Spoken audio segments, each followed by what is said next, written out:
Welcome to NTV business. నేను మీ భవ్య. And మనం gold కొంటాము. Gold కొన్న తర్వాత అరే ఏదో సిచ్యువేషన్, ఎమర్జెన్సీ సిచ్యువేషన్స్‌లో అదొక అసెట్‌లా భావిస్తాం కాబట్టి లోన్స్ తీసుకుంటాం. బట్ ఒకానొక సిచ్యువేషన్‌లో ఆ లోన్‌లు తీర్చలేము. గోల్డ్ వెనక్కి రాదు. ఇదంతా ఒక స్ట్రెస్‌ఫుల్ లైఫ్‌ని లీడ్ చేస్తూ ఉంటామనమాట. సో దీనికి ఒక సొల్యూషన్‌గా మనకి వాల్యూ గోల్డ్ కంపెనీ ఉంది. అండ్ ఈ కంపెనీ సీఈఓ భరద్వాజ్ పాంపట్వార్ ఇప్పుడు మన ముందున్నారు. సో వాళ్ళిచ్చే సర్వీసెస్ ఏంటో ఒకసారి అడిగి తెలుసుకుందాం. హలో సార్, ఎలా ఉన్నారు సార్? హాయ్ అండి. ఫైన్ బాగున్నాను. మీరెలా ఉన్నారు? I'm good to sir. Yeah! And చాలా మంది గోల్డ్ తీసుకున్న వాళ్ళందరికీ కూడా ఒక గుడ్ న్యూస్ లానే మీరు వాల్యూ గోల్డ్ స్టార్ట్ చేశారు. సో ఆ వాల్యూ గోల్డ్ స్టార్ట్ చేయాలనే ఆలోచన అసలు మీకు ఎప్పటి నుంచి వచ్చింది? ఎలా వచ్చింది సార్? యాక్చువల్‌గా మన ఇండియన్ సైకాలజీలో గోల్డ్‌ని అక్యుములేట్ చేసుకుంటూ, కొంటూ తరతరాల నుంచి కొంటూ వస్తున్నాము. కానీ రీసెంట్ ఫైనాన్షియల్ ప్రెషర్స్ అనుకోండి, లైక్ కరోనా మనకి హిట్ అయింది. అవును. ఆ టైంలో చాలామంది స్ట్రగుల్ అయ్యారు ఫైనాన్షియల్ నీడ్స్‌ని మెయింటైన్ చేయడానికి. ఆ టైంలో మనము ఈవెన్ వరల్డ్ అదర్ కంట్రీస్‌లో చూసినప్పుడు గోల్డ్ అమ్మడానికి చాలా కిలోమీటర్స్ లైన్‌లో నిలబడి అమ్మారు. అవును. So that is the only asset where we easily okay. Liquidate చేయొచ్చు మనము. ఓకే. ఓకే. ఇది ఎప్పటినుంచో ఉన్నది కాన్సెప్ట్ అండి. గోల్డ్ హ్మ్. అమ్మడం అనేది ఎప్పటినుంచో ఉన్న కాన్సెప్ట్. అంటే లైక్ పాన్ బ్రోకర్స్ దగ్గర మనం చాలా మంది ఇంటి దగ్గర నియర్ బై ఉన్న జ్యువెల్లర్స్ దగ్గర అండ్ తాకట్టు నార్మల్ పెట్టుకొని, అవునవును. తీసుకొని మళ్ళీ డబ్బులున్నప్పుడు కట్టేసి చేయడము. డబ్బులు కట్టలేని పొజిషన్‌లో అలాగే వదిలేయడము. హ్మ్. సో ఇది జరుగుతుంది. సో ఇది చాలామంది ఇది తెలియక చాలామంది నష్టపోతున్నారు. అంటే there is no alternative. For organised సెక్టార్‌లో కొని బంగారం అమ్ముకునే ఆల్టర్‌నేటివ్ ఆ గ్యాప్ చాలా కనబడింది. సెకండ్ థింగ్, ఈ ఇండస్ట్రీ లాస్ట్ 7, 8 ఇయర్స్ నుంచి మనం చాలా చూస్తున్నాం. గోల్డ్ బయింగ్ కంపెనీస్ వచ్చాయి. దాంట్లో కూడా చాలా ప్రాక్టీసెస్, గ్యాప్స్ కనబడ్డాయి. సో కస్టమరు అనేది చాలా నష్టపోతున్నాడు గోల్డ్ అమ్మే ప్రాసెస్‌లో. అక్కడ మనం ఒక ట్రాన్స్‌పరెంట్ ప్రాసెస్ ఇంట్రొడ్యూస్ చేస్తూ we have a legacy of 125 years. So value gold is backed by the caps gold group. Okay. Okay. So 125 years ఉన్నాము. 70 ఇయర్స్ నుంచి మేము గోల్డ్ బిజినెస్‌లోనే ఉన్నాము. Like okay. We are a bullion traders. Gold refinery ఉంది. And retail jewellery retail outlets ఉన్నాయి. And jewellery మ్యానుఫ్యాక్చరింగ్‌లో ఉన్నాము. Okay. So ఈ వాల్యూ చైన్‌లో why can't we buy gold అవును. అనే థాట్‌లో వచ్చిన అక్కడి నుండి పుట్టింది వాల్యూ గోల్డ్ అన్నట్టు. హ్మ్. అంటే నార్మల్ ఇన్ జనరల్ ఎన్ని థాట్స్ వచ్చినా గూడా ఇప్పుడు గోల్డ్ మహా అయితే ఒకవేళ తక్కువ ధరకిస్తామనో, ఇంకేదో చాలా రకాలుగా చెప్తారు. బట్ వేరే వాళ్ళు నేనిందాక చెప్పినట్టుగా ఒక అసెట్ లాగానో, లేకపోతే ఒక ఆభరణం లాగానే గోల్డ్ తీసుకొని, తర్వాత సమ్ కేసెస్‌లో లోన్ తీసుకుంటారు. అదే అవునండి. అసెట్ లాగా పెట్టి. ష్యూరిటీ పెట్టి. బట్ అది తీర్చలేని సిట్యుయేషన్‌లో వాళ్ళకి వాళ్ళ లోన్ తీర్చేసి గోల్డ్‌ని విడిపించేసేయడం అనే థాట్ రావడం చాలా unique thing sir. So, any case మీకు హిట్ అయిందా అట్లాంటి థాట్‌కి? కామన్‌గా న్యూస్ చూస్తుంటే చాలా మంది అమ్ముకోవడము, చేయడము ఈ గ్యాప్ అనేది చాలా ఉంది మార్కెట్‌లో. అవును. సో, ఆ టైంలో మనము ఎందుకు రాకూడదు? ఒక ఫెయిర్ ప్రైస్ ఇచ్చేసి కస్టమర్ అంటే అమ్ముకోవడం అనేదే ఒక బర్డెన్ థింగ్. అంటే ఎమోషనల్‌గా అటాచ్ అయిన థింగ్ గోల్డ్ అనేది మనకి. అవును. సో, ఈ టైంలో అమ్ముకునేటప్పుడు నష్టపోకూడదు అనే ఒక బ్రాడర్ వ్యూ తోటి ఆహ్, మనం కొన్ని మేము ఇంట్రొడ్యూస్ చేసిన ప్రాసెసెస్ కూడా మనం మాట్లాడదాము. హ్మ్. అక్కడి నుండి మనం వాల్యూ గోల్డ్ స్టార్ట్ చేసామండి. ఆ థాట్ ప్రాసెస్ తోటి స్టార్ట్ చేసాము. ఓకే. ఓకే. సో, అంటే అట్లా స్టార్ట్ చేసిన తర్వాత ఇన్ జనరల్‌గా ఇప్పుడు సపోజ్ ఫర్ ఎగ్జాంపుల్ నేనే అనుకుందాం. నేను ఒకవేళ ష్యూరిటీ పెట్టింది అది నేను విడిపించలేకపోయాను. సమ్ అదర్ పర్సన్ ఇలానే హ్మ్. ఉంటున్నారు. వాళ్ళు ఆ పే చేయలేకపోతుంటారు ఆ ఇంట్రెస్ట్. అవునండి. మరి ఆ గోల్డ్ గూడా వాళ్ళకి రిటర్న్ రాదు. ఇంకా అవును. లైఫ్ లాంగ్ ఇలానే రన్ అయ్యే సిట్యుయేషన్స్ ఫ్యామిలీస్ గూడా చాలా ఉన్నాయి. సో, వాళ్ళకి ఎలాంటి సొల్యూషన్ మీ దగ్గర ఎలా అప్రోచ్ అవ్వచ్చు? ప్రాసెస్ ఎలా ఉంటుంది? తాకట్టులో ఉన్న బంగారాన్ని మనం విడిపిస్తామండి. అంటే ఓకే. విడిపించడం అంటే ప్రిన్సిపల్ ప్లస్ ఇంట్రెస్ట్ 2 క్లియర్ చేసి హ్మ్. అది మనము టేక్ ఓవర్ చేస్తాము. ఓహ్! సూపర్. అది తీసుకొని ఈ రోజు వాల్యూ తోటి మనము గోల్డ్‌ని కొనుక్కుంటామన్నట్టు. సూపర్. మీరు తాకట్టు పెట్టినప్పుడు 100% వాల్యూ ఎవరివ్వరు. అవును. ఇప్పుడు మీరు బ్యాంక్స్ ఎళ్తే 70% వరకు ఇస్తారు. అవును. ఎన్‌బీఎఫ్‌సీస్ 60, 75% వరకు ఇస్తారు. ఇంకా పాన్ బ్రోకర్స్ అయితే ఇంకా వాళ్ళకి నచ్చిన రేట్ ఇస్తారు. సో, కస్టమర్‌కి ఈ రోజు వాల్యూ అనేది తెలీదు. హిస్టారికల్‌గా మనం గోల్డ్ చూసుకుంటే year on year 14%, 13-14% average returns ఇస్తున్న అసెట్ క్లాస్ గోల్డ్. హ్మ్. ఈ లాస్ట్ 2025లో మనం చాలా న్యూసెస్ చూసాం. ఆల్మోస్ట్ 70% రిటర్న్ ఇచ్చింది అవును. ఓన్లీ 1 ఇయర్‌లో. హ్మ్. సో, ఆల్రెడీ స్ట్రక్ అయిపోయి ఉండి లోన్ పెట్టి, అది వడ్డీ కట్టలేక ఆరెల్స్ అది ఆక్షన్‌కెళ్ళిపోతుంది అనుకున్న వాళ్ళకి, ఈ గోల్డ్ ప్రైస్ పెరుగుతుంది అనే అవేర్‌నెస్ కొద్దిగా తక్కువుంది. హ్మ్. సో, మేము విడిపించిన బంగారాన్ని తాకట్టు పెట్టిన బంగారాన్ని విడిపించి కొంటాము అన్నప్పుడు పీపుల్ ఎంక్వైర్. సో, హ్మ్. వాళ్ళు ఏ విధంగా బెనిఫిట్ అవుతున్నారు ఈ ఆప్షన్ వల్ల. హ్మ్. సంవత్సరం క్రితము 70%లో తక్కువలో 70% వాల్యూకి పెట్టి, ఈరోజు 70% రిటర్న్ వచ్చిన తర్వాత అమ్మాలనుకున్నప్పుడు, తను కొన్న ఇన్వెస్ట్మెంట్ పైన కూడా అది మనకి రిటర్న్ ఇస్తుంది. రైట్ రైట్ అవును. సో ఈ ఆప్షన్ని మేము ఎడ్యుకేట్ చేస్తున్నాము. ఓకే. ఇప్పుడు ఆల్మోస్ట్ మేము స్టార్ట్ చేసిన తర్వాత నా బిజినెస్ కాంట్రిబ్యూషన్లో 50% రిలీజ్ గోల్డే ఉంటుంది. ఓకే. సో తాకట్టు పెట్టిన బంగారాన్ని విడిపించే గోల్డే ఉంటుంది. ఇందులో మేజర్గా ఎక్కువ వచ్చేది ఎన్బిఎఫ్సిస్, పాన్ బ్రోకర్స్ ఎక్కువ వస్తూ ఉంటారు. బ్యాంక్ కాంట్రిబ్యూషన్, బ్యాంక్లో ఆల్రెడీ పెట్టిన వాళ్ళ కాంట్రిబ్యూషన్ కూడా ఉంటుంది అన్నట్టు. అంటే లైక్ ఫర్ ఎగ్జాంపుల్ సింపుల్ గా అర్థం చేసుకోవాలి అని అంటే ఒకప్పుడు గతంలో ఫర్ ఎగ్జాంపుల్ వాళ్ళు ఒక 5,000 to 10,000 పెట్టి కొంటే ఇప్పుడు అది 50 or 1 lakh అవ్వచ్చు. అవును. సో ఆ ప్రైస్ ప్రకారంగానే మనకి ఆ 5 నుంచి ఇప్పుడు ఎన్ని టైమ్స్ మల్టిపుల్ టైమ్స్ అయిందో ఆ ప్రకారంగా Yes. రిటర్న్స్ వస్తున్నాయి. మనం ఏ రోజు ట్రాన్సాక్షన్ చేస్తాం ఆ రోజు రేట్ తోటే కొంటామండి. Right right. సో అలా మొత్తం వాళ్ళకి క్లియర్ గా ఇష్యూ లేకుండా సాల్వ్ ఎస్ చేస్తున్నారు. ఎస్. సార్ అంటే ఫర్ ఎగ్జాంపుల్ అసలు మరి ఇప్పుడు ఈ థాట్ వచ్చిన తర్వాత ఏమన్నా స్పెసిఫిక్ గా ఆఫీస్ పెట్టడం ఇలా ఏమన్నా ఉంటుందా? ఎలా అప్రోచ్ అవ్వాలి పబ్లిక్ మిమ్మల్ని? మన హైదరాబాద్లో 11 బ్రాంచెస్ ఉన్నాయండి. Oh, okay. అండ్ ఏపీ తెలంగాణలో 20 బ్రాంచెస్ తోటి ఆపరేట్ చేస్తున్నాము.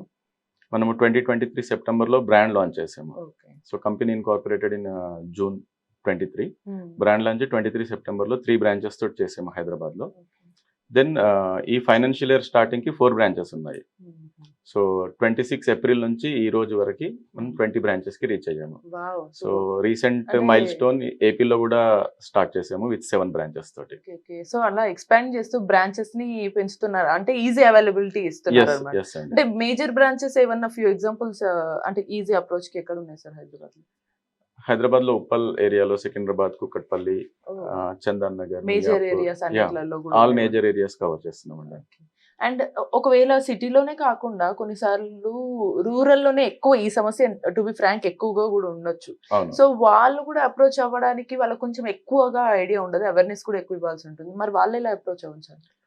మీరు మంచి టాపిక్ ఎత్తారండి. రూరల్లో పర్చేజ్ లోనే చాలా మోసాలు జరుగుతాయి. అంటే ప్యూరిటీ అనే అవేర్నెస్ అవును. ఉండదు. So even I'm belong from A rural area ఉంది. ఓకే. అక్కడ నేను మా పేరెంట్స్ చేయించింది కానివ్వండి, మా గ్రాండ్ పేరెంట్స్ చేయించిన గోల్డ్ చూస్తే మీకు 70-80% ప్యూరిటీనే ఉంటుంది. సో పల్లెటూరులో ఉన్న పబ్లిక్కి అసలు 916 అంటే ఏంటి, హాల్మార్క్ జ్యువెలరీ అంటే ఏంటి, ఏ ప్యూరిటీ అనేది తెలియదు. మనం అక్కడ ఉన్న లోకల్ స్మిత్కి ఇస్తాము, తను చేసి ఇస్తాడు. అంటే వాళ్ళు I'm not against to them, but people awareness అనేది రీసెంట్ టైమ్స్లో పెరుగుతుంది. ఇఫ్ యూ సీ, మీ ఇంట్లో ఉన్నది కూడా ఒక 15 years బ్యాక్ చేయించిన బంగారం ప్యూరిటీ చెక్ చేయండి. మా దగ్గర ఫ్రీ ప్యూరిటీ టెస్ట్ మేము ఆఫర్ చేస్తున్నాం కస్టమర్స్కి. ఎవరైనా వచ్చి ప్యూరిటీ టెస్ట్ని ఫ్రీగా చేసుకుని వెళ్ళిపోవచ్చు. సో ఈ ఆప్షన్ అనేది ఎక్కడ లేదు. సో రూరల్లో పీపుల్ అమ్మాలంటే కూడా చాలా నష్టపోతారు.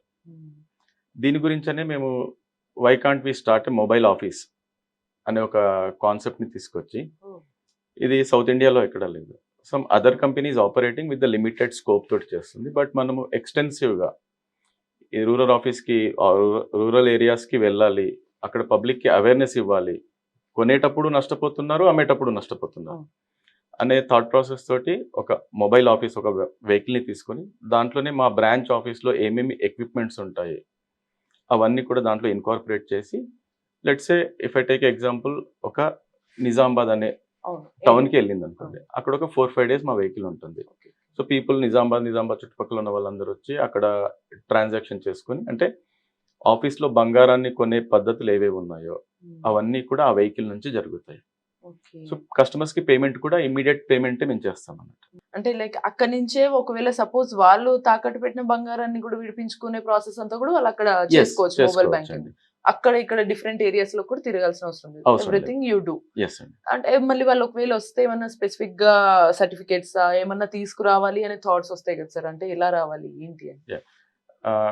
ఒకటి లోన్ డాక్యుమెంట్ తీసుకొని రావాలండి, తాకట్టు పెట్టిన బంగారాన్ని, అండ్ జ్యువెలరీ కొన్న purchase slip, next Aadhaar card, pan card, bank details. ఈ బేసిక్ కేవైసీ ఉంటే సరిపోతుంది మనకి. ఈవెన్ తాకట్టు పెట్టిన బంగారమే కాకుండా డైరెక్ట్ నేను తాకట్టు పెట్టను, నాకు డబ్బులు అవసరం ఉన్నాయి అనుకున్న వాళ్ళ కస్టమర్స్ మేము డైరెక్ట్ పర్చేస్ కూడా చేస్తాం అంటే డైరెక్ట్ కస్టమర్ వచ్చి అమ్మాలనుకున్న ట్రాన్సాక్షన్ కూడా చేస్తాం. ఓకే. అంటే వాళ్ళకి ఇప్పుడు అమౌంట్ అవసరం ఉంది అండ్ గోల్డ్ కూడా వద్దు అనుకుంటున్నప్పుడు మీకే డైరెక్ట్ కూడా అమ్మచ్చు. ఎస్ అండి. అండ్ ఒకవేళ అది ఎప్పుడు కొన్నదైనా కూడా మరి దానికి మార్కెట్ ప్రైస్ కి అమ్మే ఛాన్స్ ఉంటుందా సార్? మార్కెట్ ప్రైస్ కే ఉంటుందండి. సో జస్ట్ వ్యూవర్స్ కోసం నేను యాక్చువల్ మేము ఏం ప్రాసెస్ చేస్తామో ఏంటి చెప్తానండి. ఫస్ట్ కస్టమర్ వచ్చిన తర్వాత బేసిక్ ఎస్టిమేషన్ ఇస్తాం అన్నట్టు. అంటే మన దగ్గర ప్యూరిటీ మిషన్ ఉంటుంది, మెల్టింగ్ మిషన్, వెయింగ్ స్కేల్ ఇవన్నీ ఉంటాయి. ప్యూరిటీ మిషన్ తోటి ఆ ఐటమ్ ఆర్నమెంట్ ఎంత ప్యూరిటీ ఉందనేది చెక్ చేసి ఈ రోజు రేట్ తోటి దాంట్లో స్టోన్ వెయిట్స్, ఇంప్యూరిటీస్ ఏమన్నా ఉంటే కనుక అవి తీసేసి ఎవాల్యుయేట్ చేసి చెప్తాము. కస్టమర్ ఓకే అంటే కనుక కస్టమర్ ముందే స్టోన్స్ ఇవన్నీ రిమూవ్ చేస్తాము. ఇప్పుడు మీ బ్యాంగిల్స్ అనుకోండి, కొద్దిగా స్ట్రాంగ్ ఉండాలంటే లోపల కాపర్ వైర్స్ పెడతారు. అవును. సో కొన్ని ఐటమ్స్లో లక్క ఉంటుంది. సో ఇవన్నీ తీసేసి గోల్డ్కి ఎంత వాల్యూ ఉంది, అంటే గోల్డ్ వెయిట్ ఎంత ఉంది, ఆ వెయిట్ కస్టమర్కి చూపించి కస్టమర్ కళ్ళ ముందే మళ్ళీ మనం మెల్టింగ్ చేసిన తర్వాత వచ్చిన ప్యూరిటీ తోటి ఈరోజు రేట్ తోటి మనము వాల్యూ ఇస్తాం అన్నట్టు. అండ్ మనం క్యాష్ ట్రాన్సాక్షన్స్ అసలు చేయమండి, ఆన్లైన్ ట్రాన్సాక్షన్స్ చేస్తాము. ట్రాన్సాక్షన్ అయిపోయిన వితిన్ 10 మినిట్స్లో కస్టమర్ అకౌంట్లో డబ్బులు జమ అవుతాయి. ఓకే. అంటే ఫర్ ట్రాన్స్పరెన్సీ అండ్ ప్రూఫ్ ఇవన్నీ కూడా వాళ్ళకి ఏ ఇబ్బంది ఉండకుండా ఆన్లైన్ ట్రాన్సాక్షన్స్ డెఫినెట్గా అండి. కస్టమర్స్ చాలా మంది అవేర్నెస్ లేకుండా ఇప్పుడు నాకు క్యాష్ అయితే నేను కొద్దిగా ఎక్కువ ఆఫర్ చేస్తానని కొద్దిమంది, కొద్దిమంది అసలు ప్రాసెసింగ్ ఫీ తీసుకోమని, వీ చార్జ్ ప్రాసెసింగ్ ఫీ తీసుకోమని. సో చాలా మంది కస్టమర్స్ అడుగుతుంటారు, వాళ్ళు ప్రాసెసింగ్ ఫీ తీసుకొని అంటున్నారు, మీ దగ్గర ప్రాసెసింగ్ ఫీ అంటున్నారు, ఎందుకు ఏంటి అనేది. నేను ఒకటే క్వశ్చన్ చేస్తాను ప్రతి కస్టమర్కి, వాళ్ళు వ్యాపారమే చేస్తున్నారు, మేము వ్యాపారమే చేస్తున్నాము, కానీ జీరో ప్రాసెసింగ్ ఫీ తోటి అంటే ఏ ఛార్జెస్ లేకుండా మీకు పే చేస్తున్నాడు అంటే ఎక్కడో ఒక చోట లివరేజ్ చేస్తున్నాడు. సో కస్టమర్కి తెలియకుండా కొద్దిమంది ఐటమ్ని యాజ్ ఇట్ ఈస్ తీసుకుంటారు, మెల్ట్ చేయరు, స్టోన్ రిమూవల్ చేయరు. సో కస్టమర్కి తెలియదు దాంట్లో స్టోన్ వెయిట్ ఎంత ఉంది, అది ఏ ప్యూరిటీ ఉంది, గోల్డ్ వెయిట్ ఎంత ఉందో తెలియదు, ప్యూరిటీ ఎంత ఉందో తెలియదు. కొద్దిమంది జస్ట్ కళ్ళతో చూసి ప్యూరిటీ ఎవాల్యుయేట్ చేస్తారు. ఇదేనండి హోమ్ సర్వీసెస్ అంటారు. సో క్యాష్ పట్టుకొని వెళ్ళి కస్టమర్కి ఎమోషనల్గా అక్కడ డైరెక్ట్గా చెప్పాలంటే ఎమోషనల్ బ్లాక్మెయిల్ చేస్తున్నారు.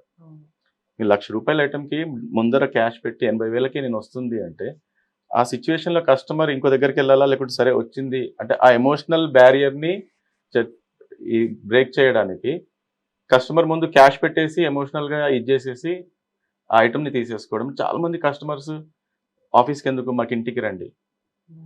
నువ్వు కస్టమర్కి ఎడ్యుకేట్ చేస్తున్నావు, ఎడ్యుకేట్ చేసినప్పుడు కస్టమర్స్ వస్తున్నారు. మేము ఎడ్యుకేషన్ కూడా, మీరు బిజినెస్ ట్రాన్సాక్షన్ చేయకండి, వచ్చి అండర్స్టాండ్ చేయండి. మీకు ట్రాన్స్పరెంట్గా అనిపిస్తేనే, మీరు ఎక్కడ మోసపోవట్లేదు అనిపిస్తేనే మా దగ్గర ట్రాన్సాక్షన్ చేయండి. మీకు దీనికంటే బయట రూపాయి ఎక్కువ ఇస్తున్నారు, డెఫినెట్గా ఇస్తారు. ఎలా ఇస్తున్నారు, ఎందుకు ఇస్తున్నారు అనేది ఆలోచించండి. ఈవెన్ రేట్లో కూడా చాలా మోసాలు జరుగుతున్నాయండి ఇప్పుడు మార్కెట్లో. ఇప్పుడు గోల్డ్ రేట్ అంటే ప్యూరిటీ, 100% ప్యూరిటీ ఇస్ 999 ప్యూరిటీని 100% ప్యూరిటీలా కన్సిడర్ చేస్తాం. 24 క్యారెట్ అంటాం. 22 క్యారెట్ అంటే 916% ఆఫ్ ప్యూరిటీ. 18 క్యారెట్ అంటే 75% ప్యూరిటీ. ఇక్కడ రేట్లో ఏం చేస్తున్నారంటే 24 క్యారెట్ రేట్ ఒకటి చెప్తున్నారు, 22 క్యారెట్ రేట్ అనేది 24 క్యారెట్ కన్వర్షన్ ఆఫ్ 916, అది మిస్ అవుతుంది. అక్కడ 89% ప్యూరిటీ తోటి క్యాలిక్యులేట్ చేసి చెప్తున్నారు. మీకు 18 క్యారెట్ జ్యువెలరీ అంటే మీకు రేట్ వచ్చేసి అది 65% ప్యూరిటీ రేట్ చెప్తున్నారు.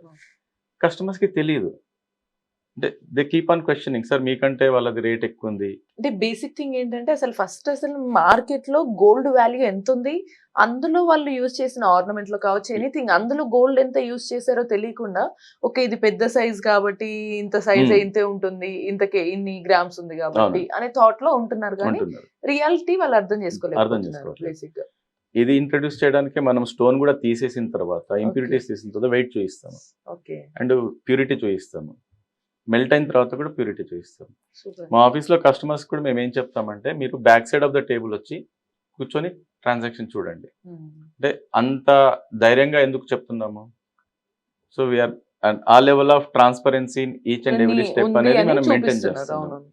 అండ్ సెకండ్ థింగ్, మా సాఫ్ట్వేర్ ప్యూరిటీ మిషన్లో ఏ రీడింగ్ ఉందో ఆటోమేటిక్గా రీడ్ చేస్తుంది. వి ఇంట్రడ్యూస్డ్ ఆటోమేటెడ్ ప్రాసెస్. ఈ ఇండస్ట్రీలో ఈ సెగ్మెంట్ లో ఎవరు కూడా ఈ ఆటోమేటెడ్ ప్రాసెస్ అనేది ఇంట్రడ్యూస్ చేయలేదు.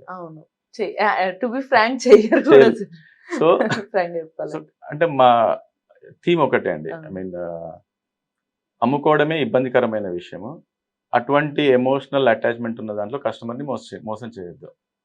సో మనకు కావాల్సిన అంటే బిజినెస్ రన్ చేయాలి, ఎంప్లాయీస్కి నేను శాలరీస్ ఇవ్వాలి, ఆఫ్ కంపెనీని రన్ చేయాలి. అంతే సో అటువంటిప్పుడు వి చార్జ్ ప్రాసెసింగ్ ఫీ, అది చెప్పి తీసుకుంటాం. అదే క్లియర్ గా ట్రాన్స్పరెంట్ గా నేను ఇది చెప్పి- చేస్తున్నాను yes. అందుకే ఇలా చార్జ్ చేస్తున్నాం అని చెప్పి తీసుకుంటాం తీసుకుంటాం. అంతే. బట్ ఇదే డిస్కషన్ లో సార్ ఛాలెంజింగ్ గా అనిపించి ఉండొచ్చు మీకు స్టార్ట్ చేసిన కొత్తలో. మీకు ఇప్పుడే ఇట్లా ఉంటే స్టార్టింగ్ లో వాళ్ళు ఎలా ఫీల్ అయ్యేవారు అంటే ఇప్పుడు వాళ్ళు డబ్బులు కట్టేసి మన గోల్డ్ వాళ్ళు తీసుకెళ్లిపోతారు అంటే మనకి డబ్బులు ఉండదు గోల్డ్ ఉండదు అరే వీళ్ళు ఏదో చేస్తున్నారు అనే థాట్ లో కూడా చాలా మంది అని ఉంటారు మిమ్మల్ని. అవును. సో మీరు ఆ ఛాలెంజింగ్ థింగ్స్ అన్నిటిని కూడా ఎలా క్రాస్ చేయగలిగారు? అంటే బేసిక్ ఏంటంటే ఇప్పుడు ఒక 40-50 ఇయర్స్ బ్యాక్ వెళ్తే ఇంట్లో నుండి బంగారం బయటికి వెళ్ళిందంటేనే అరే లక్ష్మీదేవి బయటికి వెళ్ళింది అనే ఒక పర్సెప్షన్ లో ఉన్న సొసైటీ మనది. అవును. అక్కడ నుండి స్లోగా గోల్డ్ వాల్యూ పెరగడము, సో దొంగతనాలు. సో దీనికంటే బ్యాంక్ లాకర్ కొద్దిగా సేఫెస్ట్ ప్లేస్ అనే, అంటే ఇంటి నుండి బ్యాంక్ లాకర్లోకి తీసుకెళ్ళిపోయాం. బ్యాంక్ లాకర్లో ఐడియల్గా అంటే ఇంకా మోర్ ఎడ్యుకేషనల్ వచ్చేసి అవేర్నెస్ వచ్చేసిన తర్వాత గోల్డ్కి వాల్యూ ఉంది. అవును. సో ఇది ఐడియల్గా ఉండడం ఎందుకు, తాకట్టు పెడదాము. గోల్డ్ పైన లోన్ ఈజీగా వస్తుంది అండ్ రేట్ ఆఫ్ ఇంట్రెస్ట్ తక్కువ ఉంటుంది. సో మీరు చాలా బిజినెస్ పీపుల్ చూస్తే గోల్డ్ పైన పెట్టి దాంతో రేస్ చేసిన ఫండ్స్ తోటి బిజినెస్ రన్ చేసిన రోజులు ఉన్నాయి అండ్ ఇప్పుడు కూడా జరుగుతున్నాయి అలాగా. సో మన బ్యాంక్ లాకర్ నుంచి బ్యాంక్ లాకర్ లోకి వెళ్ళిపోయింది. అదే మన ఇల్లు కాదంటే ఇంకొక సేఫ్ ఇల్లు Safe ఏదనంటే అక్కడ బ్యాంక్ నుండి అని ఇంకొక feel. లాకర్ మారింది. అవును. సో ఈ పర్సెప్షన్ అనేది అంటే పీపుల్ గోల్డ్ ఒక ఆర్నమెంటే కాదు ఒక అసెట్ క్లాస్ అనే పర్సెప్షన్ లోకి వచ్చేసారు. అవునవును. వచ్చేసినప్పుడు ఇప్పుడు అది ఇంకొంచెం పెరిగింది. అవును. ఈ లాస్ట్ 2 years లో మేము ఇచ్చిన అవేర్నెస్ తోటి ఇంకా పెరిగింది. అవును. సో అమ్ముకోవడానికి హెజిటేట్ అవ్వట్లేదు అవును. అండ్ అమ్ముకోవడం కూడా తప్పు కాదు. సో ఈ రోజు నాకు ఇప్పుడు భూములు కొంటారు, అమ్ముతుంటారు. సో ధర పెరుగుతుంది. సో అది మన ఫైనాన్షియల్ బర్డెన్ ని రిలీఫ్ చేస్తుంది అన్నప్పుడు అమ్ముకోవడంలో తప్పేం లేదు. అమ్మి మళ్ళీ అదే ఆ సిచ్యువేషన్ ని మేము ఒక బ్యాడ్ సిచ్యువేషన్ నుంచి బయటకు తీసుకొచ్చాక అమ్ముకొని బాధపడక్కర్లేదు. అంతే. Right. సో అలా మీకు ఛాలెంజింగ్ గా అనిపించిన ఎనీ సిచ్యువేషన్ ఉందా సార్ మీకు స్టార్టింగ్ నుంచి ఇప్పటి వరకు? యా, అంటే మేము స్టార్ట్ చేసినప్పుడు ఇది only middle class or lower middle class వాళ్ళని టార్గెట్ చేయాలి, అంటే ఆ కస్టమర్ బేసే ఉంటుందని ఒక థాట్ ప్రాసెస్ తోటే స్టార్ట్ చేసాము. ఓకే. ఒక 2 months లో ఒక కస్టమర్ అప్రోచ్ అయ్యారు. తను స్కూల్స్ రన్ చేస్తున్నారు. ఆల్మోస్ట్ 500 grams ఆఫ్ లోన్ లో ఉంది. ఓకే. Half KG. సో వాళ్ళు ఒక 3-4 years నుంచి అలాగే లోన్ లో రన్ చేస్తున్నారు, ఇంట్రెస్ట్ కడుతున్నారు, రెన్యువల్ చేస్తున్నారు, అలాగే చేస్తున్నారు. కస్టమర్ మమ్మల్ని అప్రోచ్ అయ్యారు, సార్ మాకు ఇలా ఉంది, మేము అనుకుంటున్నాం అమ్మాలని, ఏమంటారు మీరు? ఇప్పుడు మీరు ఫైనాన్షియల్ బర్డెన్ లోన్ కంటిన్యూ చేయాలి అంటే ఫైనాన్షియల్ బర్డెన్ మీరు కంటిన్యూ చేసుకుంటున్నారు. ఇంట్రెస్ట్ లోన్ ఉన్న రోజులు ఇంట్రెస్ట్ కడుతున్న రోజు, ఈరోజు టైం బాగాలేదు, ఆస్తి ఉంది, బంగారం ఉంది, అది అమ్ముకుంటున్నాను, ఫైనాన్షియల్ బర్డెన్ అయితే రిలీఫ్ అవుతుంది. సో దట్ నేను మోర్ ఫోకస్ అనే బిజినెస్ చేయొచ్చు, మళ్ళీ గ్రో అవ్వచ్చు. ఇప్పుడు ఒక పర్సన్ గ్రో అవ్వాలంటే మనకి ఫైనాన్షియల్ టెన్షన్ ఉంటే గ్రో అవ్వలేరు. ఫోకస్ అంతా మనకి ఫైనాన్షియల్ అరేంజ్మెంట్స్ పైన ఉంటుంది తప్ప ఇప్పుడు గ్రోత్ గురించి ఎక్స్పాన్షన్ గురించి ఆలోచించలేము. ఎంత బిజినెస్ లో ఇన్కమ్ వచ్చినా కూడా అరే ఇది ఒకటి ఉంది తీర్చాలి అనే ఒక mental Back of stress mind అనేది ఎప్పుడూ ఉంటూనే ఉంటుంది. ఆ ట్రాన్సాక్షన్ మా perception of looking at a customer అనేది మార్చేసింది. సో ఓకే, ఇది only lower middle class or middle క్లాస్కే కాదు, ఆల్ క్లాసెస్ నీడ్ అనేది అందరికీ ఉంటుంది. బంగారం అందరి దగ్గర ఉంది, మనం చూసాం, చదువుతుంటాం article, almost 30,000 tons of household gold ఉంది ఇండియాలో అనేది. సో అప్పటి నుంచి మేము ఆల్ కస్టమర్స్ మా టార్గెట్ కస్టమర్స్ అనే పర్స్పెక్టివ్ లో వెళ్తున్నామండి. సార్ ఇందులో మీకు ఇంకో మేజర్ ఛాలెంజ్ ఇంకొకటి వచ్చి ఉండొచ్చు, లైక్ ఎందుకంటే బంగారము ఒక అసెట్ గానే కాకుండా, అంటే ఒక చూడ్డానికి బాగుంటుంది, ప్రైడ్ అసెట్ గానే కాకుండా ఒక ఎమోషన్ గా కూడా ఫీల్ అవుతారు చాలా మంది. సో వాళ్ళకి కూడా సేమ్ సిచ్యువేషన్ ఉంటుంది, కానీ వాళ్ళకి మీరు ఎక్స్ప్లెయిన్ చేయడము, అంటే ఇది మీరు ఇలా రిలీఫ్ చేసుకుంటే మీకు ఒక బెనిఫిట్ ఉంటుంది అని ఎలా చెప్పగలుగుతారు? అది ఆ అవేర్నెస్ వచ్చేసింది అనుకుంటున్నాండి. ఎందుకంటే మేము చూస్తున్న ట్రాన్సాక్షన్స్ అవన్నీ చూస్తుంటే ఆ అవేర్నెస్ అనేది వచ్చేసింది. ప్రాక్టికల్ గా ఆలోచిస్తున్నారు. అండ్ ఇప్పుడున్న జనరేషన్ కి నేను ఇచ్చే సజెషన్ అంటే, ఇప్పుడు మన దగ్గర 30,000 tons ఆఫ్ గోల్డ్ ఉంది, ఎందుకు అంటే మన 3-4 generations నుంచి అక్యుములేట్ చేస్తూ వస్తున్నారు కాబట్టి. కానీ ఇప్పుడున్న జనరేషన్ గోల్డ్ పైన ఎక్కువ ఫోకస్ చేయట్లేదు. ఇమిటేషన్ జ్యువెలరీ అని, 1 gram జ్యువెలరీ అని. సో ఇంకో 30-40 years తర్వాత అమ్ముకోవడానికి బంగారం కూడా ఉండదు. So I give a suggestion to the all viewers, మీరు గోల్డ్ కొనండి, అసెట్ క్లాస్ లాగా ఉంటుంది అండ్ ఇయర్ ఆన్ ఇయర్ అది రేటు పెరుగుతుంది. మీ ఫ్యాషన్ గురించి మీరు ఆ జ్యువెలరీ కొనండి, నథింగ్ రాంగ్. అంటే మన పూర్వీకులు చేసింది మనం బ్రేక్ చేస్తున్నాం ఇప్పుడు. సిల్వర్ జ్యువెలరీకి వెళ్ళిపోతున్నారు, సిల్వర్ కి గోల్డ్ గోల్డ్ కోటింగ్ వేసి వేస్తున్నారు. వెళ్ళిపోతున్నారు. అది అసలు వాల్యూ ఉండదు, రీసేల్ ఏమి ఉండదు వాల్యూ. అవును. And 1 gram and imitation jewellery మామూలు చేసేసరికి మీరు ఫ్యాషనబుల్ గా ఉండండి, కానీ at the same time plan for a treat it as asset class. Right. ఇప్పుడు ఎవరైతే ప్రాబ్లమ్ లో ఉండి అమ్ముకుంటున్నారో రేపు పొద్దున మనకి అది కూడా రిటర్న్ ఇస్తుంది. ఎగ్జాక్ట్లీ. సో అంటే ఇంకో రకంగా బెనిఫిట్ ఏంటంటే లైక్ ఒకవేళ మీరు అన్నట్టుగానే ఫ్యాషన్ కోసం డిఫరెంట్ ఆర్నమెంట్స్ తీసుకున్నా ఇది అసెట్ లాగా తీసుకుంటే ఎస్, సంవాట్ మీకు ఒక అసెట్ లాగా యూస్ అవుతుంది. మీరు లోన్ తీసుకుంటారు, బిజినెస్ బిల్డ్ చేసుకుంటారు, స్ట్రెస్ అయినప్పుడు మీరు మీ ద్వారా వాల్యూ కూడా రిలీఫ్ కూడా వస్తుంది మనకి. సో డెఫినెట్లీ ఎన్ని బెనిఫిట్స్ మనకు ఆల్రెడీ ప్రీ ప్లాన్డ్ గా ఉన్నాయి కాబట్టి Yes. మన ఓన్లీ థింగ్ యాక్షన్స్. అంతేనండి. సార్ దీని ద్వారా మళ్ళీ నెక్స్ట్ మీ వర్కింగ్ ప్రోగ్రెస్ కి సంబంధించి గ్రోత్ కి సంబంధించి కూడా మరి నెక్స్ట్ ఎలా అంటే ఇప్పటికే ఆల్రెడీ బ్రాంచెస్ పెంచారు, నెక్స్ట్ ప్లాన్స్ ఎలా ఉన్నాయి? ఈ ఫైనాన్షియల్ ఇయర్ ఎండ్ వరకు ఇంకా అనదర్ 5 to 6 బ్రాంచెస్ యాడ్ చేయాలనుకుంటున్నామండి. నేను షార్ట్ టర్మ్ గోల్ గ్రోత్ కాకుండా, మా విజన్ కాకుండా లాంగ్ టర్మ్ 2035 విజన్ అనేది పెట్టుకున్నాం మేము. సో ఆల్మోస్ట్ ఒక 20-25 స్టేట్స్లో రీచ్ అవ్వాలి అనేది, అవును. అండ్ ఒక 200+ బ్రాంచెస్కి వెళ్ళాలనేది. అంటే ఇప్పటి నుంచి ఒక 10x ఆఫ్ గ్రోత్ని మేము ఒక నెక్స్ట్ 10 yearsలో పెట్టుకున్నాం అన్నట్టు. Super super. So initial target short term వచ్చేసి 2 markets ఫోకస్ చేస్తున్నాము, ఏపీ, తెలంగాణ. స్లోగా సౌత్ ఇండియా, తర్వాత నార్త్ ఇండియా, మొత్తం pan India pan India level value gold pan ఎదగాలనేది. India level. Right sir. అంటే ఆఫ్ కోర్స్ అది చాలా అవసరమే ఉంటుంది, ఎందుకంటే మీరు అన్నట్టు రూరల్ ఏరియాస్ ఓన్లీ ఇప్పుడు తెలుగు 2 states లో మాత్రమే కాదు, మనకి ఇంకా వేరే నార్త్ అటు సైడ్ వెళ్తే ఇంకా ఎక్కువ మంది ఈ గోల్డ్ పర్చేస్ చేసే వాళ్ళు చాలా మంది ఉంటారు అక్కడ ఎస్ అండి, కంపారిటివ్లీ. చాలా మంది. అంటే మేము ఒక షోలో పార్టిసిపేట్ చేసినప్పుడు కూడా నార్త్ ఆడియన్స్ చాలా వచ్చారు. వాళ్ళందరూ కూడా విని, అరే ఇది బాగుంది, మా దగ్గర వచ్చి చేయొచ్చు కదా, మా దగ్గర పెట్టండి, ఇలాంటిది లేదు. అంటే కస్టమర్స్ కి ఇంత ట్రాన్స్పరెంట్ వేగా సర్వీసెస్ ఎవరు ఆఫర్ చేయట్లేదు. అండ్ ఈ సెగ్మెంట్, గోల్డ్ బయింగ్ సెగ్మెంట్ అనేది స్టిల్ ఇంకా అన్ఆర్గనైజ్డ్ వేలోనే ఉంది. మనం జ్యువెలరీ ఫీల్డ్ చూసినా, జ్యువెలరీ ఇండస్ట్రీ చూసినా లాస్ట్ 10-12 years బ్యాక్ వరకు కూడా ఇంకా చాలా అన్ఆర్గనైజ్డ్ గానే ఉంది. ఎప్పుడైతే హాల్మార్క్ మ్యాండేటరీ అని వచ్చిందో అప్పటి నుంచి ఆర్గనైజ్డ్ వేలోకి వెళ్ళడము జరిగింది. Start అండ్ అయింది. జిఎస్టీ వచ్చిన తర్వాత కూడా చాలా చిన్న చిన్న ప్రొపరేటర్షిప్స్ కంపెనీస్ కూడా ఆర్గనైజ్డ్ సెక్టర్లోకి వచ్చేసారు. అవును. సో ఇప్పుడు చాలా స్ట్రీమ్ లైన్ అయింది. సో గోయింగ్ అహెడ్ ఇప్పుడు అంటే మాకు ఇప్పుడు ఇంకా లో ప్యూరిటీస్ వస్తాయి, లైక్ 70-75% ఆఫ్ ప్యూరిటీ ఉన్న 18 క్యారెట్ అనట్లేదు, చేయించిందే 70% ప్యూరిటీ, 75% ప్యూరిటీ జ్యువెలరీ కూడా మాకు వస్తుంటుంది. గోయింగ్ అహెడ్ ఒక 5-10 years తర్వాత మాక్సిమం ఇంకా హాల్మార్క్ జ్యువెలరీనే రావడానికి స్కోప్ ఉంది. స్కోప్ ఉంటుంది ఎక్కువగా. Yes. And but frankly speaking sir, ఇప్పుడు మీకు అలా అంటే గోల్డ్ ఉంది అనుకుందాం, మనకి ఇప్పుడు వరకు మీరు తీసుకున్న ఇనిషియేషన్ నెక్స్ట్ ఫ్యూ జనరేషన్ కి మీకు హాల్ మార్క్ వస్తాయి, బట్ అవును. ఇప్పటి వరకు అయితే మీకు కొంత ప్యూరిటీ ఎక్కువ లేనివే వస్తాయి. అవునండి. ఓ రకంగా మీరు రిస్క్ చేస్తున్నట్టే అనుకోవచ్చా? అంటే ఇప్పుడు అందులో ప్యూరిటీ ఎక్కువగా లేకుండా ఇంతే గోల్డ్ వస్తుంది మీకు, ఇంత పెద్ద ఆర్నమెంట్ అయినా, ఇప్పుడు మీరు దానికి వాళ్ళ లోన్ క్లియర్ చేస్తున్నా మీరు రిస్క్ తీసుకున్నారు అనుకోవచ్చా? మనం ఇక్కడ అందుకనే అండి, రిస్క్ ఉండకూడదు, కస్టమర్ నష్టపోకూడదు, at the same time company నష్టపోకూడదు అనే ఉద్దేశంతో మెల్టింగ్ ప్రాసెస్ మ్యాండేటరీ అనేది ఇంట్రొడ్యూస్ చేస్తాం. Okay okay. సో మీరు అన్న పాయింట్లో లోన్ ఉన్న దగ్గర మీరు ఏమైనా నష్టపోవచ్చా? డెఫినెట్గా ఛాన్స్ ఉందండి. నేను ఒక ఎగ్జాంపుల్ చెప్తాను. ఎన్బిఎఫ్సి పేరు చెప్పను, చాలా పేరు బ్రాంచెస్ ఉన్న ఎన్బిఎఫ్సి 22 క్యారెట్ అని చెప్పేసి లోన్ ఇచ్చారు. ఓకే. 22 22 క్యారెట్ అని చెప్పేసి లోన్ ఇచ్చారు, సమ్ కస్టమర్ కి లోన్ ఇచ్చారు. ఆ కస్టమర్ మనకు అప్రోచ్ అయ్యారు, మనం ఎవాల్యుయేట్ చేస్తాం అన్నట్టు. Hmm. ఒక 70% ప్యూరిటీ ఉన్న ఈ రోజు అంటే ఒకటి రేట్ పెరిగి ఉంటుంది, అప్రిషియేట్ అయి ఉంటుంది. సెకండ్ థింగ్ ఇంట్రెస్ట్ ఎంత ఉంది, ఈ ఆర్నమెంట్ కి డిఫరెంట్ ప్యూరిటీస్లో ఓకే 70-75% వరకు ప్యూరిటీ ఉన్నా మనం పే చేసింది, కంపెనీ పే చేసింది మనకి రికవర్ అవుతుందా లేదా అనేది ఒక క్యాలిక్యులేషన్ చేసి మనము ట్రాన్సాక్షన్కి ముందుకెళ్తాము.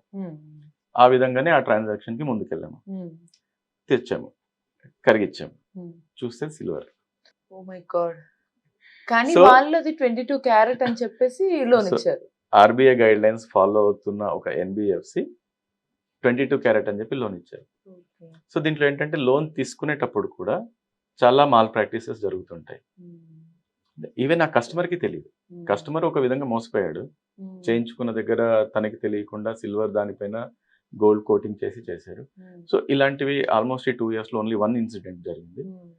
కానీ ఆ రిస్క్ అయితే ఉంది, డెఫినెట్ గా ఉంటుంది. చాలా డెఫినెట్లీ ఉంటుంది సార్. Definitely అందులో గా ఈ ఉంటుంది. మధ్య మనకు వచ్చింది కదా ఈజీగా గోల్డ్ కోటెడ్ సిల్వర్ ని గోల్డ్ కోట్ అంటే ఇది చేసి. ఓన్లీ లోన్ లో ఉన్న దానికి రిస్క్ అండి. ఆ, మామూలుగా అయితే ఆ, ఆ రిస్క్ కనుక మనం కరిగించిన తర్వాతే చూస్తాం కాబట్టి అవును అది మనం ఆ రిస్క్ ని అవాయిడ్ చేస్తున్నాం. సరే. ఈ రిస్క్ ఇది ఎక్కువగా రూరల్ ఏరియాస్ లో ఉండే ఛాన్స్ ఉంటుంది. ఎందుకంటే అక్కడ వాళ్ళు తీసుకునే షాప్స్ కానీ ఇవన్నీ కూడా అదో నమ్మకంతో తీసేసుకుంటారు. అవునండి. లేదా కొన్నిసార్లు వాళ్ళు అమాయకులు కాబట్టి వాళ్ళకి అసలు ఏది ఉండవు, బ్యాంక్ అవునండి. అకౌంట్స్ ఉండవు, ఏమీ ఉండవు. సో మరి అలాంటి సిచ్యువేషన్స్ ని ఎలా ఓవర్కమ్ చేయడం?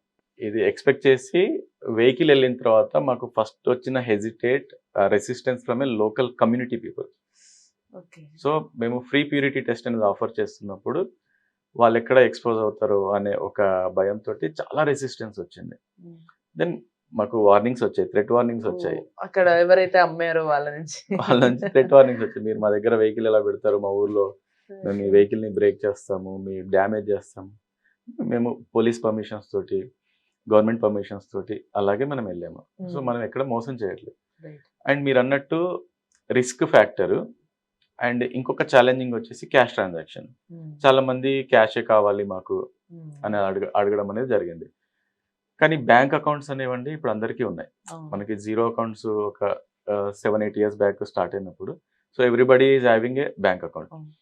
అండ్ చాలా స్మాల్ స్ట్రీట్ వెండర్స్ కూడా బ్యాంకింగ్ కి అడాప్ట్ అయిపోయారు. అంటే మనకి యూపీఐ స్కానర్ పెట్టేసి చేయడం అది అనేది. సో డెఫినెట్లీ అకౌంట్ లేదు అనేది ఆప్షన్ అనేది రూల్ అవుట్ అయిపోయింది. ఇప్పుడు క్యాష్ ని మేము ఎందుకు ఎంటర్టైన్ చేయట్లేదు ఎందుకంటే అండి ఇప్పుడు బంగారం ఉన్నది, మన కష్టపడి కష్టార్జితంతో సంపాదించిన బంగారం. అది అమ్ముకునేటప్పుడు లెట్సే ఫైనాన్షియల్ నీడ్ గురించి అమ్ముకుంటున్నాము, లేదంటే బిజినెస్ గ్రోత్ గురించి అమ్ముకుంటున్నాము, అదర్స్ మెడికల్ ఎక్స్పెన్సెస్ గురించి అమ్ముకుంటున్నాము. సో మనకి సోర్స్ ఆఫ్ ఇన్కమ్ అనేది చూపించడానికి ఈజీగా ఉంటుంది.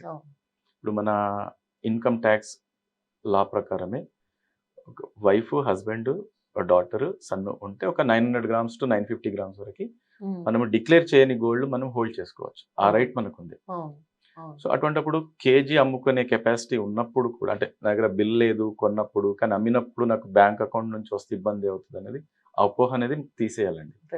ఇప్పుడు నేను ఒక ఫ్లాట్ కొనడానికి బంగారం అమ్ముతున్నాను. చాలా మంది ఏంటి, నేను క్యాష్లో క్యాష్ అయితే నేను క్యాష్ ఇచ్చేసుకోవచ్చు అనేది ఒక థాట్లో ఉంటుంది. కానీ క్యాష్ ఇవ్వలేరు, మళ్ళీ దాన్ని వాళ్ళ అకౌంట్లో డిపాజిట్ చేసుకొని ట్రాన్స్ఫర్ చేయాలి. ఇప్పుడు ఎప్పుడన్నా ఏదన్నా డిపార్ట్మెంట్ నుంచి క్వశ్చన్ వచ్చినప్పుడు ఈ క్యాష్ ఎక్కడిది అన్నప్పుడు మీరు ఒక రియలబుల్ ట్రస్ట్ వర్తీ కంపెనీ దగ్గర అమ్మనప్పుడు మీరు అది మీ బంగారాన్ని కష్టపడి కొన్న బంగారాన్ని మీరు న్యాయంగా అమ్మినప్పుడు కూడా మీరు ప్రూవ్ చేయలేని సిచ్యువేషన్లోకి మీరు వెళ్తారు. సో అలా వద్దండి, మీరు అకౌంట్లోనే అమ్మండి. ఇన్ బోత్ వేస్తారు. అంటే లైక్ ఇప్పుడు మీ దగ్గరే తీసుకున్నా కూడా కొంతమంది మళ్ళీ రివర్స్ అయ్యే సిచ్యువేషన్స్ కూడా ఉండొచ్చు. అనవసరంగా వాళ్ళకి మళ్ళీ ఎక్స్ప్లెయిన్ చేయడం అదొక హెడేక్ అవుతుంది. సో మీరు ట్రాన్స్పరెంట్ గా ఇచ్చేస్తే it's clear that me gold మేము విడిపించేసాం, లేదా మీ గోల్డ్ మీరే అమ్మేశారు. ఐటీ రిటర్న్స్ లో కూడా క్లియర్ గా చూపించుకోవచ్చు. నేను నా అసెట్ ని లిక్విడేట్ చేస్తాను, నాకు అక్కడ నుంచి డబ్బులు వచ్చాయి అనేది చూపించుకోవచ్చు. అవును. సో ట్రాన్స్పరెన్సీ కోరుకున్న వాళ్ళు బేసిక్ గా చెప్పాలంటే definitely transparency in all segments like valuation ఒకటి, ప్యూరిటీ అండ్ కస్టమర్ ముందే మెల్టింగ్ అండ్ పేమెంట్. మా ఆఫీస్ సెటప్ కూడా కస్టమర్ నిలబడి, అంటే కస్టమర్ ముందే మొత్తం అన్ని కనబడతాయండి. నథింగ్ హైడ్ అండ్ సీక్ లాగా ఉండదు, ఓపెన్ గా ఉంటుంది. బట్ ఇంత ఉన్న సిచ్యువేషన్స్ లో కొన్ని సార్లు రీసెంట్ గా మనం ఇప్పుడు మాట్లాడుతున్నాం, కొన్ని తప్పని సిచ్యువేషన్స్ లో గోల్డ్ అమ్మాలి అనుకుంటారు సార్ ఎవరైనా కూడా. ఇప్పుడున్న సిచ్యువేషన్స్ లో గోల్డ్ కి ఇంకొంచెం వాల్యూ పెరుగుతుంది, డిమాండ్ పెరుగుతుంది కదా. సో కష్టమైనా పర్లేదు, తిప్పలు వచ్చినా పర్లేదు, మేము అలానే ఉంచుదాము అని అనుకున్న వాళ్ళకి అది ఏ రకంగా ఇంపాక్ట్ చేస్తుంది అంటారు? అది మీకు ఎలా ఇంపాక్ట్ చేస్తుంది? ఒకటండి, ఇది అమ్మడం అనేది నీడ్ బేస్ అండి. సో ఈ రోజు నాకు అవసరం ఉంది, నేను అమ్ముకుంటున్నాను అన్నప్పుడు బెస్ట్ ఆప్షన్. నాకు కొద్దిగా ఇంకొక టైం ఉంది, ఒక 1 month 2 months టైం ఉంది, రేట్ అనేది పెరుగుతుంది. అటువంటిప్పుడు కస్టమర్స్ ఆగి మరీ మన దగ్గర, అంటే ఈరోజు ఎంక్వైరీ చేసినా రేట్ పెరుగుతుంది అనేది చూసి ఆగి మరీ మన దగ్గరకు వస్తారు. సో మనము కస్టమర్స్ని ఫోర్స్ చేయట్లేదు అమ్మాలని. సో వాళ్ళ ఫైనాన్షియల్ బర్డెన్ని తగ్గించుకోవడానికి మనం ఒక ఆల్టర్నేటివ్ ఆప్షన్ అనేది సోర్స్ క్రియేట్ చేస్తాం. కస్టమర్ ఎప్పుడైనా అమ్మొచ్చు. అండ్ మన కస్టమర్స్ కూడా చాలా మంది మాకు డైలీ రేట్ అప్డేట్ చేయండి, మేము ట్రాక్ చేస్తాము. ఎప్పుడన్నా మా ఎగ్జిక్యూటివ్స్ రేట్ పంపించకుంటే కాల్ వస్తుంది మాకు, నాకు ఈ రోజు రేట్ అప్డేట్ చేయలేదు, మీరు రేట్ అప్డేట్ చేయండి అని. అండ్ వాళ్ళు Okay. చెప్తుంటారు, నాకు ఈ రేట్ వచ్చినప్పుడు చెప్పండి, అలర్ట్ ఇవ్వండి, నేను ట్రాన్సాక్షన్ చేస్తాను. అండ్ వాళ్ళు ఈవెన్ ఇప్పుడు మనకి అవి చాలా అవైలబుల్ అయిపోయింది సోర్సెస్, అంటే ఇన్ఫర్మేషన్ అనేది చాలా అవైలబుల్ అవును. అయిపోయింది. రేట్ ట్రెండ్ ఎలా ఉంది, గోల్డ్ ట్రెండ్ ఎలా ఉంది ఏంటి, అవును. సో పెరుగుతుందా తగ్గుతుందా, జియో పొలిటికల్ టెన్షన్స్ ఏమున్నాయి, వార్ సిచ్యువేషన్స్ ఏమున్నాయి, ఎకానమీ ఎలాగుంది, ఇవన్నీ రీడబుల్ అండ్ అండర్స్టాండింగ్ పెరిగింది. సో కరోనా వల్ల చాలా మంది ఫైనాన్షియల్ మార్కెట్స్ కి ఇంక్లైన్ అయ్యారు. మనం రైట్ రైట్ చూసిన అవునవును. మనం ఆర్టికల్స్ చదివాము, చాలా మంది డిమాట్ అకౌంట్స్ ఓపెన్ చేసి ట్రేడింగ్ లో ఇన్వెస్ట్ అవును. చేయడము, చాలా చాలా సంపాదించడం, ఇవన్నీ చేశారు. ఇన్కమ్ మీద ఫోకస్ ఎక్కువ ఫోకస్ పెరిగింది ఎక్కువైంది. అందరికి. రైట్. సో ఈ విధంగా మార్కెట్ అవేర్నెస్ అనేది పీపుల్ కి వస్తుందండి. అంటే ఇంకా ఫుల్ గా అనను, కానీ 5-6 ఇయర్స్ 10 ఇయర్స్ బ్యాక్ చూసిన దానికి ఇప్పటికి కస్టమర్ ఈజ్ స్మార్ట్. మనకంటే కస్టమర్ దగ్గర ఎక్కువ ఇన్ఫర్మేషన్ ఉంటుంది. ఎగ్జాక్ట్లీ. ఇప్పుడు ఎలా అంటే ముందు ఒక దగ్గరికి వెళ్ళి కస్టమర్ అంటే ఈజీగా బ్లైండ్ గా నమ్మేసేవాళ్ళు ఎవరినైనా. ఇప్పుడు ఆ సిచ్యువేషన్ లేదు. ఒక కస్టమర్ 10 మందికి ఫోన్ చేసి క్రాస్ చెక్ ఎంక్వైరీ చేసి చేసుకొని క్రాస్ వస్తున్నారు. వెరిఫై చేసి, ఎందుకంటే మాకు అడిగే క్వశ్చన్స్ అలాగ ఉంటాయి. అవును. వాళ్ళు ప్రాసెసింగ్ ఫీ తీసుకుంటున్నారు, మీరు ఎందుకు తీసుకుంటున్నారు. సో కస్టమర్ని ఎడ్యుకేట్ చేస్తున్నాం. ఎడ్యుకేట్ చేసినప్పుడు కన్విన్స్ అవుతున్నారు. చాలా మంది ప్రాక్టీసెస్ ఏంటంటే ఇప్పుడు phone లో చెప్తారు, అవును. మీరు ఇప్పుడు ఒక 10 గ్రామ్ గోల్డ్ 10 గ్రామ్ ఉందండి అంటారు. అవును. 10 గ్రామ్కి నేను ఈ రోజు రేట్ తోటి ఇంత వెయిట్ అని చెప్తాను. కానీ అక్కడికి వెళ్ళిన తర్వాత అక్కడ జరిగే ప్రాక్టీసెస్ ఇస్ డిఫరెంట్. అవును. మేము ఇనీషియల్ ఇచ్చే ఎస్టిమేషన్కి ఫైనల్గా కస్టమర్కి వచ్చే డబ్బులకి పెద్ద పెద్ద వ్యత్యాసం ఉండదు. సో అంత అక్యురేట్గా అంటే ఒక కాలింగ్ దగ్గర నుంచి బ్రాంచ్ ఎండ్ వరకు వెళ్ళేంత వరకు, అంటే కస్టమర్ ట్రాన్సాక్షన్ అయినంత వరకు కూడా అన్ని లెవెల్ ఆఫ్ ప్రాసెసెస్లో ట్రాన్స్పరెన్సీ అనేది మెయింటైన్ చేస్తున్నాము. సో కొంచెం ఒక కైండ్ చెప్పాలంటే స్ట్రాంగ్ గా చెప్పాలంటే ఈ టెకీ ఎరాలో మీరు కొంచెం ట్రాన్స్పరెంట్ గా ఉండడానికి కొంచెం ఎక్కువ హార్డ్ వర్క్ చేస్తున్నారని చెప్పాలి. ఎస్ అండి. అండ్ మీ సర్వీసెస్ ఇంకా ఏమన్నా ఎక్స్పాండ్ చేసే ఛాన్సెస్ ఏమైనా ఉన్నాయి sir? What are the services complete whole గా ఇచ్చేది వాల్యూ గుడ్? ఇప్పుడు ఓన్లీ గోల్డ్ బయింగ్ అండి. లైక్ డైరెక్ట్ కస్టమర్ దగ్గర ఉన్న బంగారాన్ని మనం కొనుక్కుంటాము, అండ్ తాకట్లో ఉన్న బంగారాన్ని కూడా విడిపించుకుంటాము. విడిపించేస్తారు. సో ఫార్ అయితే ఇవే ఉన్నాయండి. ఇన్ ఫ్యూచర్ ఒక డౌన్ ద లైన్ ఒక 2-3 ఇయర్స్, అంటే ఈ సెగ్మెంట్ లో నేను చెప్పినట్టు ఒక 5 states లో అన్న మనము ఫుట్ ప్రింట్ Branches. పెట్టిన తర్వాత దెన్ వీఆర్ ప్లానింగ్ అందర్ వర్టికల్స్, దీంట్లోనే ఈ వాల్యూ గోల్డ్ అంబ్రెల్లా అండర్ కింద సమ్ మోర్ వర్టికల్స్ ఇంట్రడ్యూస్ చేయాలని థాట్ ప్రాసెస్ లో ఉన్నాము. అండ్ ఫైనల్ గా అసలు ఇవన్నీ డిస్కస్ చేసాము అంటే అసలు గోల్డ్ కొనండి కొనండి అని చెప్పడం కాకుండా కొన్నాక ఉన్న సిచ్యువేషన్స్ నుంచి బయటకు పడే మార్గం అయితే మాట్లాడుకున్నాం. బట్ కంపారిటివ్లీ ఇప్పుడు చాలా మంది అనుకుంటారు బ్యాంక్స్ ఉన్నాయి, వేరే వేరే ఫైనాన్షియల్ సర్వీస్ ఇచ్చే వాళ్ళు కూడా ఉంటారు కదా. సో మరి వాళ్ళందరినీ కాదని ఇది ఎలా నమ్మచ్చు, లేకపోతే why we should choose value gold అంటే మీరు ఏం చెప్తారు? బ్యాంక్స్ అండ్ జ్యువెలర్స్ వాళ్ళ మెయిన్ బిజినెస్ గోల్డ్ కొనడమే కాదు, బ్యాంక్స్ తాకట్టు పెట్టి ఫైనాన్షియల్ సపోర్ట్ ఇస్తాయి. Jewellers main focus jewellery sale చేయడం తప్ప ఓల్డ్ గోల్డ్ కొనడం అనేది కాదు. దీంట్లో ఏంటంటే అండి, థెఫ్ట్ గోల్డ్ అనేది ఒకటి పెద్ద రిస్క్ ఉంటుంది. దొంగలించిన బంగారం, చాలా మంది జ్యువెలర్స్ కూడా చిన్న చిన్న జ్యువెలర్స్ ఎప్పుడూ కూడా కొనేవారు. అవునవును. ఇప్పుడు మనం ఒక పల్లెటూరులో ఒక టౌన్లో మనం అమ్మాలంటే మనకు గుర్తొచ్చేది ఆ సేటే, జ్యువెలరీ అమ్మే జ్యువెలరీ గుర్తొస్తాడు. సో వాళ్ళు ఫేస్ చేసిన ఛాలెంజెస్ లైక్ థెఫ్ట్ గోల్డ్, ఎక్కడ దొంగలించిన బంగారం అమ్మేసి మళ్ళీ డిపార్ట్మెంట్స్ వాళ్ళు వచ్చేసి ఇచ్చేయడం అన్ని జరిగి, ఇవన్నీ మనకి ఎందుకు తలపోట్లు, నా వ్యాపారం నేను చేసుకుంటానని వాళ్ళు కొనడం మానేశారు. సో మనము ఒక ప్రాసెస్ని డిఫైన్ చేసుకొని, సెట్ ఆఫ్ క్వశ్చన్స్ని డిఫైన్ చేసుకొని, కస్టమర్ ఫ్యామిలీ వెరిఫికేషన్ తీసుకొని, కస్టమర్ ఇంటికి కూడా మనం వెళ్తాం, స్టాఫ్ వెళ్తారు, అక్కడ వెళ్ళి వాళ్ళ ఫ్యామిలీ తోటి ఫ్యామిలీ కన్సర్న్ తీసుకుంటాము, కస్టమర్ జెన్యునా కాదా తీసుకుంటాము. బిల్ ఉందనుకోండి, ఇవేం అవసరం లేదు, మీరు ఓనర్షిప్ని క్లెయిమ్ చేస్తారు. కానీ ఎంతమంది దగ్గర బిల్ హోల్డ్ చేస్తున్నాము? అసలు చేయట్లేదు మనం బిల్స్.